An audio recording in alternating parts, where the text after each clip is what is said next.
High Wire Henry by Mary Calhoun. When the man brought a puppy in, Henry went out and stayed out.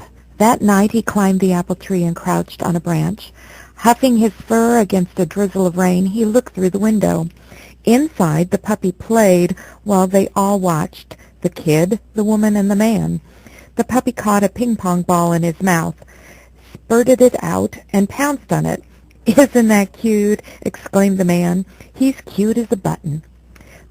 "What shall we call him?" asked the woman. "I know," the kid said. "Let's call him Buttons." "Meow," Henry moaned. For all he cared, they could call the puppy Rosebud. Next morning, the puppy saw him in the tree and jumped at the trunk. "Yep, yep." "Poor cat. He can't get down," the woman said. "Poor cat, indeed. He has hinged-legged walker. Some smart cat." To remind me, Henry stood up and stepped along the branch. "Wow," cried the kids. "Henry's like a high-wire walker." Henry sashayed along the branch, swishing his tail. "Henry, we know you're wonderful," the woman said. "Now please come down." Henry did, and it wasn't his fault when he backed down the trunk that Buttons jumped up and got a hind claw scratch on his nose. "Yes!" The next day, Henry watched the man teach Buttons to do tricks. When the puppy rolled over on the grass, "Good dog!" Henry sniffed. He could do that.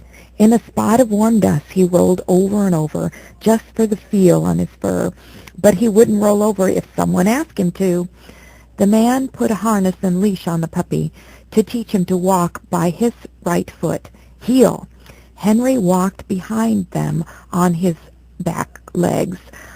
Let the man praise him for how clever he walked.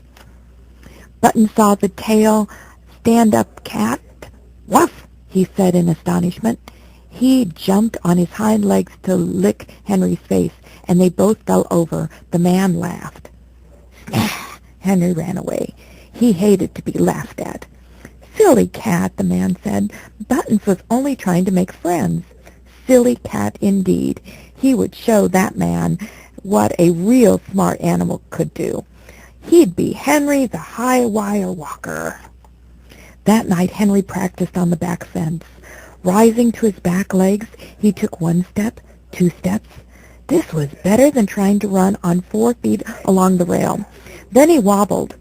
Batting his claws didn't help, so he waved his tail to catch his balance and stretched his whiskers wide. In the dark, he could feel the fence rail guiding his feet, and it felt good. Henry had learned hide-and-leg walking by dancing to music on the stereo. To the tune of circus music, he heard Henry saying, "Yow, yow, yow, meow, meow, wow, wow, wow." From the house, a man shouted, "Stop that caterwauling!" The shout startled Henry. Falling, he caught the fence top with his front claws and scrambled back up. Never mind. Tomorrow he'd show that man. In the morning, while the man, the woman, and the kid ate breakfast, Henry walked the clothesline, which was strung between 2 trees. Henry climbed a tree and stepped on the line.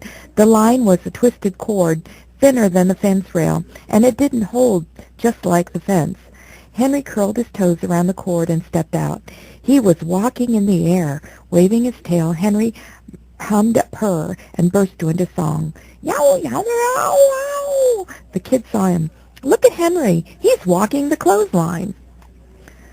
"What in the world?" cried the man. But the line swayed too much. Henry teetered and whipped his tail to catch his balance. No use. He was falling. Henry fell. Of course he landed on his feet, and the grass was soft, but the whump shook his eyeballs. They all ran out. "Henry, are you hurt?" "Oh, dear." "Yep, yep."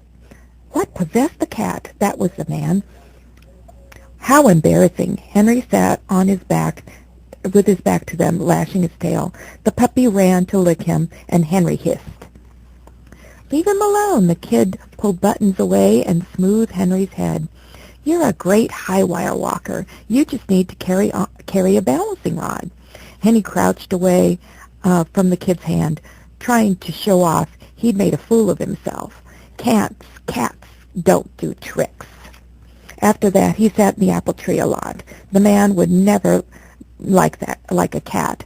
One day he saw a squirrel run across the telephone wire to the house and hop to a ledge under the upper windows. One window was open. Would that Snoopy squirrel get in? Instead, yap, yap, Buttons popped out on the window and scampered along the ledge after the squirrel. Yow! Henry stood up in the tree. The ledge was narrow. Let him fall, Henry thought, but no, he didn't want the foolish dog to get hurt. Henry rushed down the tree. Yow! He yelled. Help! Where was everybody? The squirrel turned the corner of the house, but the puppy stopped and looked down. Yelp! He cried. He tried to turn around, but he couldn't. Yelp! Yelp! Yow! He cried. Henry called. The door to the house was closed. How would he get up there? The same way the squirrel did. Henry raced to the telephone pole by the back fence. But he hadn't been able to walk the clothesline without falling. He needed a balancing rod. Seizing a stick in his teeth, Henry sprang up the pole. His claws slipped on the smooth wood, not like tree bark, but he thought, up, up, and scrambled up the pole because he knew he could. He put out one paw, then another. The wire was even thinner and more slippery than the clothesline. Oh, Henry moaned. Yip, yip, Buttons wailed. So Henry stood up and clutched the stick with his front paws, and it made a good balance, like having long whiskers. Henry skated his feet along the wire, step, step, steady, steady. When the wire swayed, he swayed with it, waving the stick in his tail. He was doing it. He was high wire walking, and nobody there to see it. Then the kid and the man came out of the house, and the kid saw him. Henry! Yelp! Buttons cried. Good grief, the man exclaimed. Be careful, Henry. Hang on to him. I'll get the ladder. One more step, and Henry was on the ledge. Dropping the stick, he ran to Buttons and shouldered him against the house. Hang on to him? How? Henry gripped the dog's collar on his teeth. Hold on, the man set the ladder next to them. Buttons shivered and yelped. If he panicked, they would both fall off the ledge. Henry hummed to soothe the puppy. And there came the man up the ladder. Good cat, he said. He put the puppy under one arm. Stupid dog. He climbed down with Buttons. Yay for Henry the hero, the kid shouted. Yo! Henry pranced in the praise, except he looked down at the man patting the puppy. Henry crouched on the ladder. Meow, he said in a small voice. He couldn't climb down the ladder. The man grinned up at him. You old rascal. You could go in the way Button came out. However...